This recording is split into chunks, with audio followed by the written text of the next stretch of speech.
and thank you for listening to today's episode of JATCast, the official podcast of the Journal of Athletic Training.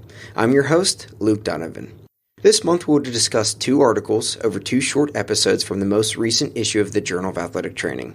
In the first episode, I will discuss the ankle range of motion and joint laxity in patients following an acute ankle sprain.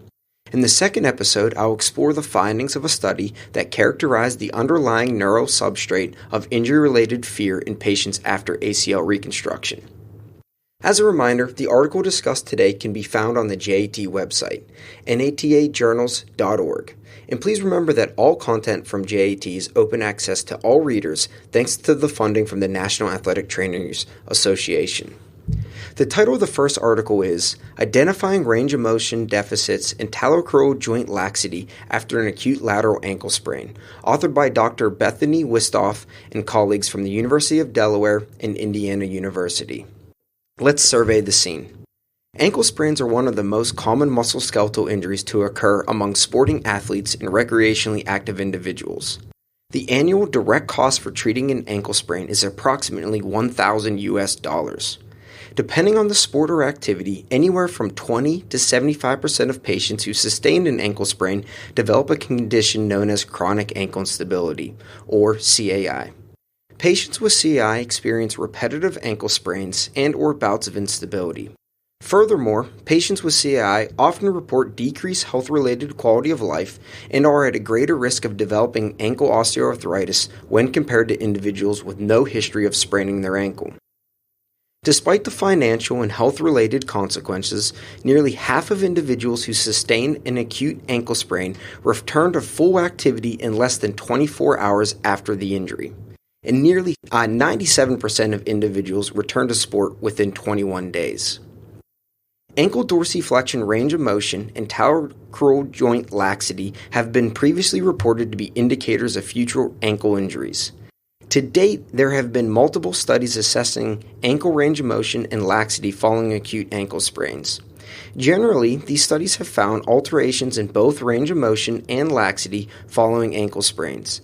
However, none of these studies assess patients beyond an 8-week time period from the initial injury. Having an understanding of how ankle range of motion and laxity changes over the course of recovery that extends well into the maturation phase of healing may provide additional insight to developing rehabilitation and return to sport plans for patients following an acute ankle injury. Therefore, the purpose of this study was to compare mechanical laxity of the talocrural joint and dorsiflexion range of motion in a college-age population over a 6-month time period after an acute ankle sprain. 55 individuals with an acute ankle sprain and 53 individuals with no ankle sprain history were included in this study. Each participant in the ankle sprain group had their dorsiflexion range of motion and ankle laxity by way of stress ultrasound measured 24 to 72 hours after the injury, between 2 to 4 weeks after the initial injury, and 6 months after the initial injury. In addition to these measures, participants also completed a general health history form, 3 ankle-specific surveys, and had their ankle girth measured at each time point. The healthy control group completed the same measures, but only at the 6-month time point. Ankle range of motion was quantified using standard goniometry for dorsiflexion, as well as the weight-bearing lunge test. Ankle laxity was assessed by measuring the distance between the talus and fibula, visualized using a diagnostic ultrasound machine, when the talocrural joint was under no stress, and both an anterior drawer and inversion stress. Members of the ankle sprain group were also categorized into one of the following subgroups based off of ankle sprain severity. These subgroups were Grade 1, Grade 2, and Grade 3 ankle sprains, which were determined using standardized measures of girth, range of motion, and laxity. Each variable was compared within the ankle group over time, between the ankle sprain and control groups, between ankles within the ankle sprain group, and between ankle sprain severity subgroups. Here are the results. Within the ankle sprain group, 38% were classified as having Grade 1, 49% were classified as having a Grade 2, and 13% were classified as having a Grade 3 ankle sprain. When comparing measurements across time within the ankle sprain group, ankle girth decreased over each time point.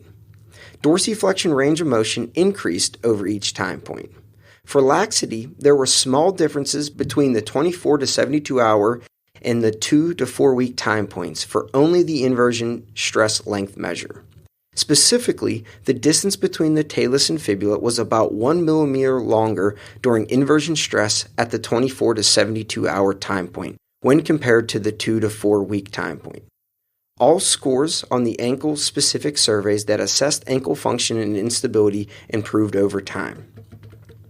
When comparing the healthy control group to the ankle sprain group at 6 months, there was no difference in limb girth. Dorsiflexion measures did not differ either between groups. However, 3 of the 4 ankle laxity measurements were greater in the ankle sprain group. Finally, members of the ankle sprain group reported worse ankle function across each survey when compared to the healthy control group. When the ankle sprain group was stratified by severity, the study found individuals with grade 3 sprains had greater impairments in self-reported function, dorsiflexion range of motion, and ankle laxity. The differences in ankle laxity was no longer statistically significant at the 6-month time point.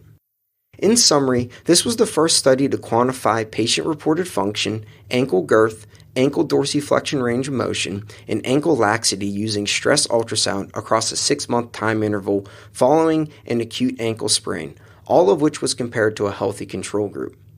The finding of this study clearly shows that impairments that are synonymous with ongoing healing still exist 6 months after an acute ankle sprain. Considering the differences between groups, clinicians are urged to continuously assess self-reported function, dorsiflexion range of motion, and ankle laxity over time and even after the patient has returned to activity. The continued evaluation should inform rehabilitation and return to play decisions. Future investigations should continue to track the changes of these measures for a period that extends beyond 6 months and to determine which interventions and return to sport criteria best promote full recovery from an ankle sprain and avoids future development of chronic ankle instability. Well, that's it for today's JATcast. Please remember to rate and subscribe to the podcast, which is available on iTunes, Google Play, Spotify, YouTube, and Stitcher. You can find out more information about upcoming podcasts and other JAT events on our Twitter, Facebook, and Instagram accounts at JAT_NATA. Thank you for listening and keep a lookout for our next JATcast episode.